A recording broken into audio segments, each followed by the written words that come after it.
y es la cobertura que tenemos que cubrir entre estas 2 semanas para llegar a la mayor cobertura posible del PEN. ¿Entendí bien? A Asunción, entonces, ¿un 25% faltó? Exacto. Estamos estimando 25%, pero no son barrios enteros. Son Son sectores, grupos sectores. de viviendas. Exacto.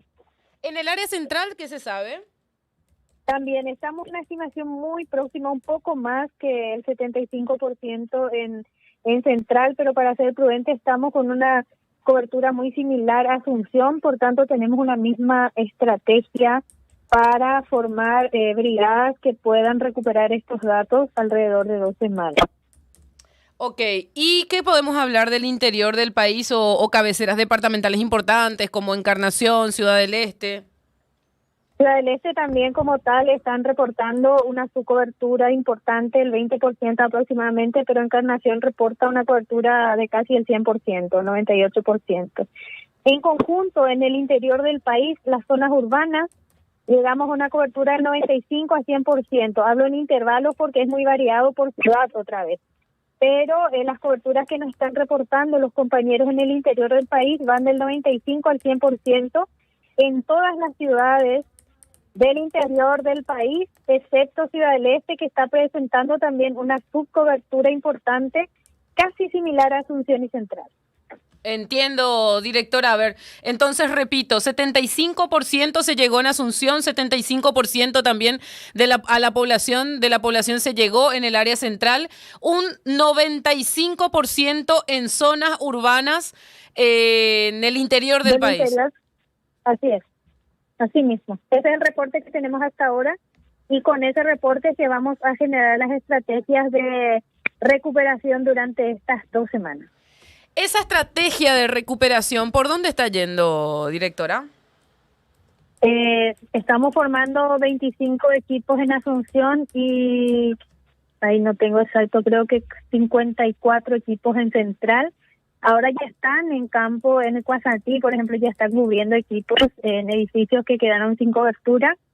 Y ya estamos saliendo y efectivamente hoy lo he identificado anoche, pero esto va a irse por día cubriéndose con barridos y en caso que las personas no les encontremos en su vivienda porque no es día feriado, se revisita hasta el contacto y convenir un horario, un día para la entrevista en estas viviendas donde no encontramos moradores.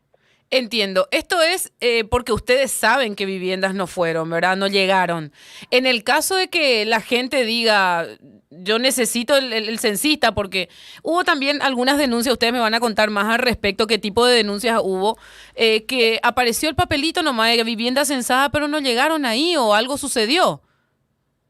Sí, justamente lo más fácil es aquellos lugares que nosotros ya tenemos identificados y que sabemos luego que no llegamos por la falta de censistas. Eso es lo más fácil de resolver. Está el problema y ya vamos a resolver. Ya. Lo más puntuales son eso que vos estás comentando, de que saltó vivienda, entró en una y no entró en la siguiente, o que puso el papelito y no fue censada. Esos son los reclamos que nosotros vamos a tener que acudir al 178 y ir respondiendo puntualmente. Los barrios son los fáciles, los más difíciles son aquellos que están esporádicamente o insertos en lugares donde supuestamente hay cobertura, pero en realidad no es una cobertura con calidad. Exacto. Bueno, entonces, ¿pueden estar llegando a la vivienda? ¿A partir de cuándo se empieza ese periodo de recuperación? Hoy ya empezó. Salimos en Asunción, estamos en Cuazatí ahora saliendo y concretando entrevistas. En San Lorenzo nos están reportando también de que ya van a salir. No tengo ahora mismo el barrio, pero ya hoy empieza, esta mañana. Ok. Por otro lado, se habla mucho de la irresponsabilidad de las personas porque ustedes llegaron, yo recuerdo haber hablado con el director del INE, con don Iván Ojeda, y preocupada por el hecho de verdad de que no lleguen al cupo de la cantidad necesaria de censistas, y él me dice, llegamos al cupo. Supongo que llegaron con las Fuerzas Armadas y otros grupos humanos también al servicio siempre que están, ¿verdad? Y las personas que se inscribieron. Pero, ¿qué fue lo que pasó? ¿Que estas personas directamente no llegaron el día de? Muy variada la situación. Algunos el día anterior, el 8 de noviembre, me dicen, no, yo no voy a ir mañana. Y ya no lográbamos cubrir, ¿verdad? Pensábamos en algunos milagros ese día que no sucedieron. Otros que dijeron que sí iban a estar y no estuvieron. O sea que sí fue una cantidad de situaciones. Y la fuga que tuvimos de censistas es alrededor del 20%. Así masivo, que logramos cubrir algunos, no pudimos cubrir otros. Y hay zonas que en realidad, si bien teníamos un voluntariado con altísimo nivel de cobertura, se concentraron en zonas más fáciles de acceder y justo los más difíciles que tenían luego muy apretado. Y bueno, este es el resultado, pero efectivamente podríamos decir que teníamos ya estrategias como para afrontar esta problemática y bueno, y en eso estamos ahora. La fuga de censistas de un 20% que corresponde a ¿cuántas personas aproximadamente? Y supongamos que son cerca de 20.000 voluntarios en Asunción y Central. ¿A qué muchos que son? Que no llegaron. Y la ley del censo justamente promulgada este año prevé alguna, no sé, un escrache para las personas que dijeron que iban a estar, se anotaron, hicieron los cursos, todo y finalmente no aparecieron. Me hace acordar, decía hace un rato, a los miembros de mesa en las elecciones, directora, cuando dicen vamos a aparecer y de repente no aparecen y se juntan nomás o alguien del mismo partido en la misma mesa y ese tipo de cuestiones. Aquí es complicado porque es una cuestión más delicada de hacer sentar y anotar porque tiene que manejar el cuestionario. Podrían haber venido ese día, pero no estaba capacitado. Entonces es más complicado que comparar Claro. con una cuestión de elección. Ahora también no estamos hablando, por lo menos de nuestra parte operativa, estadística y técnica, nosotros no estamos asumiendo funciones, estamos viendo cómo recuperar esas zonas. En eso estamos En esas concentrados. están, más que pensar Sí. en las personas que no aparecieron. Pero, Y en más serio, en las causas también, ya estamos con el norte, está el problema, está identificado y hay que resolver. qué increíble, no, de verdad. Y estamos hablando de que estos 20.000 voluntarios hicieron los cursos completos o desde el principio se inscribieron y después ya falluteaban en los cursos. Hay de todo, hay no sé si es la forma de decir, pero Sí, bueno, no asistían. aparecieron, tuvieron capacitaciones virtuales algunos un día, después ya desertaban, reemplazábamos por otros, volvían a desertar otros cuantos, y fue muy dinámico. Estas últimas 2 o 3 semanas el rompecabezas fue un rompecabezas realmente, y bueno, y ya estaban los que ese día no aparecieron. Hay personas que aparecieron esporádicamente, desaparecieron, hay algunas que reemplazamos y ese día no volvieron a aparecer. Eso último es lo que afectó esta su cobertura. Directora, le agradezco muchísimo este tiempo. Recordemos, por favor, cuánto estaba presupuestado para este censo, cuánto se presupuestó. Lo que yo manejo es la cifra general, que son Sí.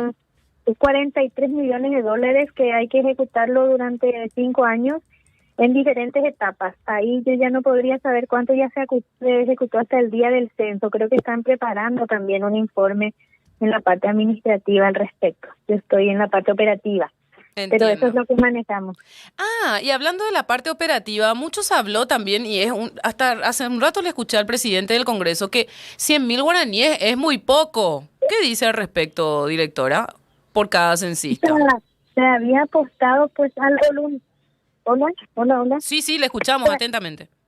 Se había pues apostado al voluntariado, y el voluntariado es un trabajo más virtual, de capacitación, y los beneficios iban más bien por la extensión universitaria, por la certificación de una formación, por el apoyo al país, y quisimos instalar que no es un trabajo pagado, sino es un trabajo voluntario.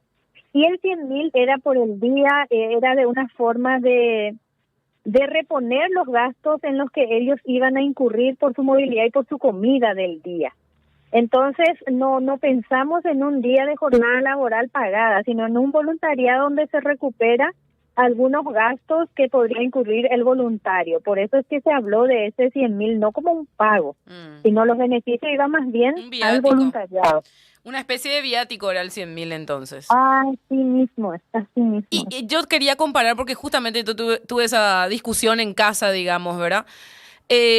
Los censos anteriores, o sea, el que podemos recordar de hace 20 años, que era un censo donde también se paraba todo. Ahí se pagaba, por ejemplo, también un viático capaz o un jornal o algo por el estilo. ¿Se pagaba o era realmente voluntariado? No, solo dimos, creo que algo de kit como el de ahora, de contención, digamos, y en algunas zonas se logró, creo que era 10.000 guaraníes, que era el costo del almuerzo en esa época, almuerzo y merienda, pero ya era prácticamente en especie, no había una compensación monetaria. Claro, es como por decirlo de alguna manera, una carga cívica, ¿verdad? En todo caso, ¿verdad? Totalmente, totalmente, Eh, así es. bueno, directora, le agradezco mucho el tiempo, muy amable y bueno, éxitos, porque tenemos que llegar por lo menos a cuánto por ciento, al 90, 95%. No, 90, 95, pero queremos llegar al 100.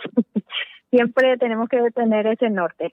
Bueno, vamos a estar atentos entonces y seguimos en contacto. Gracias, directora.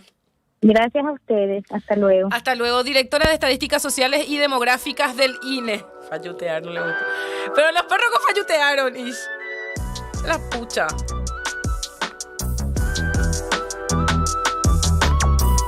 Estos son los datos. Mira que yo pensé que no íbamos a tener todavía. 75% de